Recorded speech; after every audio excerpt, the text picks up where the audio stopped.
Yo, yo, welcome to Trippy Commentaries and another episode of our WWE Raw Reactions. We have a really epic episode of Raw to recap today. Another great episode where we saw another shocking announcement. It directly correlated with the Shield's loss of Seth Rollins. They made it so they had to get a replacement, and damn, did they find one. I'm RJ. I am joined live via satellite by Corey, who's up there in Minnesota. Corey, what the hell are you doing up there? Well, I was up here for Monday Night Raw, of course, in the state of Minnesota, home to many legendary wrestlers, including, of course, I'm not sure if he's a legend just yet, but current star Curtis Axel, his father, Mr. Perfect, of course, his grandfather, Larry the Axe Hennig, Rick Rude, the Road Warriors, Ric Flair was from Minneapolis, Vern Gagne. I could go on and on. I was up there, definitely enjoyed, Monday Night Raw tonight. It was a pretty big episode. We saw some major announcements and developments as far as the Daniel Bryan, who we see now with both the WWE World Heavyweight Championship. We'll go ahead and get into all that for you here soon. Now, RJ, I understand we had a major development on the actual Trippy Commentaries side of things. Yeah, well, you guys probably have noticed that Retro Brett is not here with us today. Me and him actually got in a altercation earlier. It started off as a little argument between who was hotter, of course, Russian Lana and Paige. I didn't take too kindly to him saying Lana is more sexy than Paige. It's an interesting argument, I will give him that, but nonetheless, I didn't take too kindly. Next thing you know, he hits me with the bull hammer. I got him in the Cesaro swing, got him for quite a few cycles, and after that, he hit me with the power bomb through a table. Nevertheless, I had to fire him on the spot. He is no longer going to be with us. We certainly wish him good luck in his future endeavors, but he will no longer be a part of WWE Raw Reactions here at Trippy Commentaries. I know you're probably not too happy to hear that, Corey, but Retro Brett just got a little out of hand there. Yeah, it's a devastating announcement. Hopefully he doesn't try to sneak attack me with that bull hammer that he likes to utilize, because I would be forced to pile drive him onto that little damn stack of dimes he calls a neck, son. Oh, well, watch out. He could be around any corner. He definitely has revenge in mind. Let's go ahead and get into this episode of Raw. Like I mentioned, another really, really good episode. They have a nice rhythm going on here, which is saying a lot considering they don't have Daniel Bryan. And speaking of Daniel Bryan, we had a blockbuster announcement. Twitter was blowing up with this apparent announcement that the Authority, Stephanie McMahon and Triple H, were going to bring at the very beginning of this episode of Raw. Corey, what was the message they gave us? Well, yeah, we saw Triple H and Stephanie come out and open up the show with a major announcement regarding Daniel Bryan's WWE World Heavyweight Championship. Of course, we heard him say last week that if he was able, he would face Kane at Money in the Bank in a stretcher match. And this week we saw a video from his surgeon, Dr. Maroon, which I think is a hilarious name, and it reminds me of Bugs Bunny saying, "Why not Maroon?" But either way. Good point. Basically, the gist of the video and the big announcement was that Daniel Bryan will be unable to compete. He will not be medically cleared for that match at Money in the Bank. And, of course, due to that, he was stripped of the WWE World Heavyweight Championship. And, there was a lot of talk about how Daniel Bryan is a B-plus player, and, how an A-plus player would have been able to make an A-plus recovery, and how the Authority has been right all along regarding Daniel Bryan, really putting him down, but still keeping him on the minds of the fans. And of course, with him being stripped of the title, that makes it to where the WWE World Heavyweight Championship, for the first time, will be up for grabs and Money in the Bank in the big ladder match. We, of course, last week saw Alberto Del Rio qualify for that match. We also heard tonight from Triple H that Randy Orton had qualified automatically also for the Money in the Bank match, which, of course, is a huge development. Randy Orton will be inserted back into the title picture again, stays in the main event. RJ, I really feel like Randy Orton has been overexposed a lot. I almost kind of get tired of seeing him on TV. What do you think as far as Randy Orton being put into this, the Money in the Bank match and being back in the main event scene? And, do you agree that maybe Randy Orton could use some time off and just a break, from the fans seeing him every week? Yeah, it's funny you mentioned that. It seemed like he was getting some time off tonight. But I think he's actually a pretty good person to throw into that match. It's going to be 6 fighters. We still have some to find out. But he kind of matches in. I don't think he's going to win it. I predict that possibly Sheamus, a guy we'll talk about here in a moment, will possibly win that match. But I think Randy Orton is just one of those big-time heavyweight contenders in the WWE right now. Even though he's probably not going to hold the championship, and you're probably right there, C-Dub. I think he does need some time away, so that way he gets fresh with the fans again. He's still probably a good person to throw in that fight. And if he does somehow win it, then I think he's also a good person to lose the title, because the guys that I want to possibly win the championship here soon, Bray Wyatt, Roman Reigns, Dean Ambrose, hell, even Seth Rollins, if he can get some momentum, I think might make a good kind of a bad guy to hold that championship. I think Randy Orton would be kind of a good guy to lose the championship when it gets to that point. But I do agree with you, C-Dub. It'd be nice if maybe he goes the role of Cesaro, who we're looking at right there, who's getting the Sheamus, who was the victim of the Cesaro swing. Remember, I think it wasn't last year when Sheamus actually got injured in that Money in the Bank match? Was that correct? I believe he did. Yeah, I think that was the match where he was, of course, he was out for some time. Just to touch back quickly on the first opening segment there with Triple H and Stephanie, he also briefly touched on, after announcing that Randy Orton would be in the Money in the Bank match, the big turn last week of Seth Rollins, who, of course, attacked his comrades in the Shield, Roman Reigns and Dean Ambrose. He then announced that tonight in the main event we would see the Wyatt family, Luke Harper, Eric Rowan, and Bray Wyatt, taking on Roman Reigns, Dean Ambrose, in what he assumed would be a handicap match. But, of course, we would see a development later on as the night went on as far as them finding a partner. Definitely. Now, as another thing you touched on, of course, was the fact that you predict that Sheamus will come out victorious at Money in the Bank. Tonight on Raw, we saw him, Sheamus, the United States champion, and taking on in a non-title match the Intercontinental champion, Bad News Barrett, in a qualifying match for Money in the Bank. Of course, like you said, Sheamus did win. And actually, he hit the brogue kick out of nowhere in what was a pretty back-and-forth match that was really good.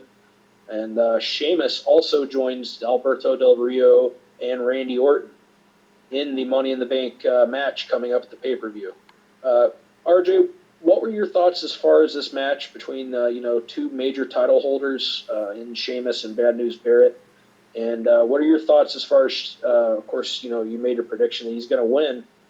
Sheamus' position on the card as of late, and maybe how you think he would get into the storylines if he were to be the World Heavyweight Champion.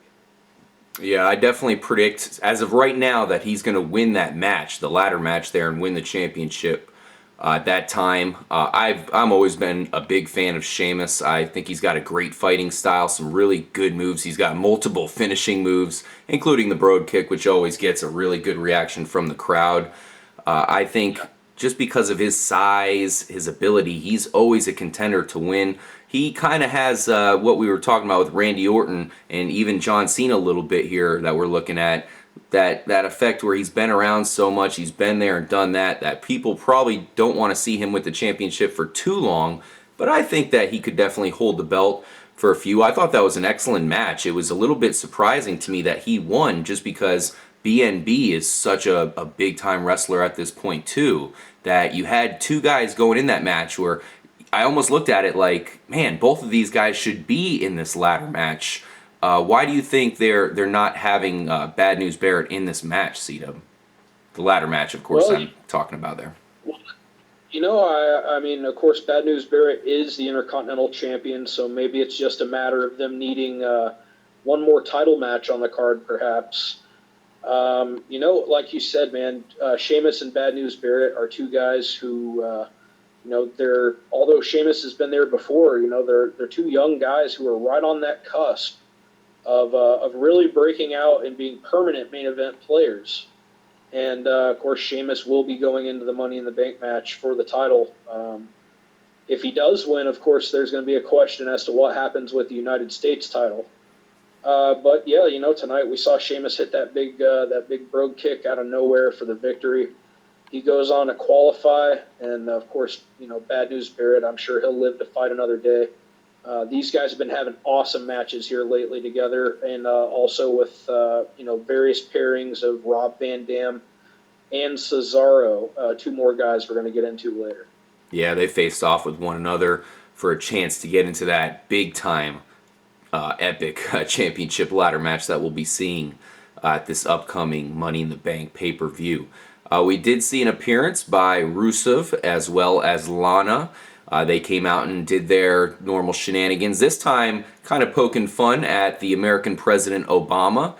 They were saying that Vladimir Putin is far superior to Obama, while kind of shining Putin in a nice light, showing him looking rather muscular on a horse, and making Obama kind of look like a girly man and calling him such. But that said, Rusev destroyed Zack Ryder again, and he was wearing that Golden Star Award necklace there, Corey. Rusev just destroying once again. Anything new to come out of this? No, Rusev crushed, as has been the trend lately. They've been really booking him strong. Of course, he got the victory over Big E at the last pay-per-view. And, Zack Ryder, who cares about him? I certainly don't. Yeah. Maybe some people out there do. But Rusev, is one of those guys that they're building right now. They're booking him so strong, man, with these huge squash matches. And, eventually we're going to have to see him take on bigger opposition and more potent opposition. Maybe a guy like the former now World Heavyweight Champion Daniel Bryan, or perhaps even John Cena. I could see that being a pretty big pay-per-view main event there in the future. Yeah, that would be a good one. Definitely. I mean, we have to see Rusev still climb the ladder, believe it or not, to get up to that point. But it will be interesting to see who's going to be the first guy to take him out. Goldust teamed up with RTruth this week. That was Cody Rhodes' new partner for Goldust, and he lost once again to the team of Rybaxel. Pretty embarrassing for them to lose to those guys. Main thing I want to talk about is they did kind of hint, they kind of teased that Goldust would possibly have a far better teammate next week. I really don't care about that much. The one thing I wanted to ask you about, Corey, was RTruth, who had he's had a pretty big fall from grace here. I mean, he was contending for the championship not too long ago. He had some pretty funny storylines, at least I thought, with the whole Little Jimmy situation. And now he's, now he's teaming up with Goldust, basically being a jobber to Rybaxel. And before he was kind of going against the authority, and now he's willingly teaming up with Goldust. This guy's really fallen, and he's not big at all anymore, is he? No, RTruth is a guy who, he teamed up with The Miz to take on John Cena and The Rock at Survivor Series once in a main event. I mean, RTruth, he was a NWA heavyweight champion, of course, Ron the Truth Killings with NWA TNA many moons ago.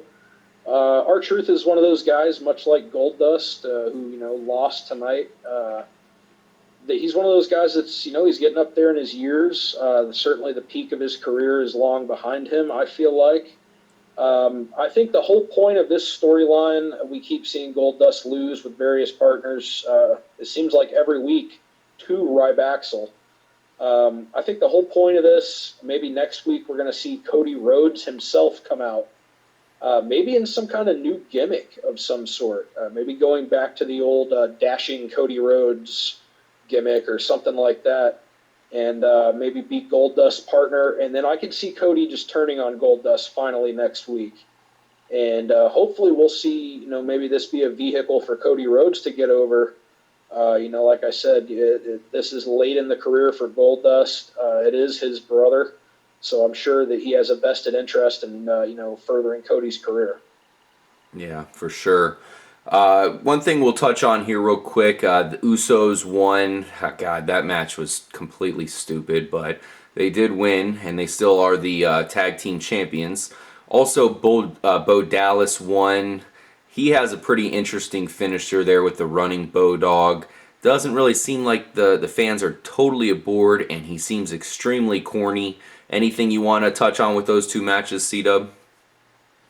Yeah, as you said, we saw the Usos in a non-title match take on Fandango, accompanied by Layla, and this week dressed up as an interpretive dancer in a flesh-colored onesie leotard spandex deal, Damien Sandow.